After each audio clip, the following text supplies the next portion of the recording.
Il y a beaucoup de gens qui sont furieux, qui ont des billets d'Air Transat, que les pilotes, vous profitiez de la période des fêtes pour menacer d'une grève. Vous leur dites quoi? Je suis pas en train de dire que c'est pas une période difficile pour faire ça. Moi, ce que je dis, c'est qu'à partir du moment qu'on a mis un avis de différent au mois de septembre, c'est écrit dans le Code canadien du travail que 81 jours plus tard, on va être en position de faire grève. C'était connu de l'entreprise. Okay. C'était connu de tout le monde. Mais en déposant, M. Mongrain, au mois de septembre, vous dites qu'il y a 3 mois, vous savez que ça vous amène à la porte des fêtes, là. Bien, moi, ce que je vous dis, c'est qu'à partir du moment qu'on a commencé à négocier en janvier, on suit le calendrier en place. Puis... Auriez-vous pu déposer au mois d'août, puis ça vous aurait amené au mois de novembre?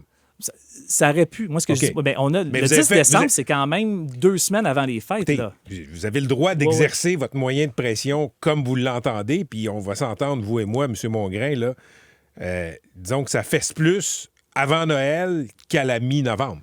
C'est sûr, mais d'un autre côté, si on avait attendu un autre mois, là, on nous aurait accusé d'être directement dans la semaine de relâche. Donc, à un moment donné, le timing n'est jamais parfait pour ça. Puis, optimalement, on ne veut pas qu'il y en ait de grève. Donc, on va travailler pour ça.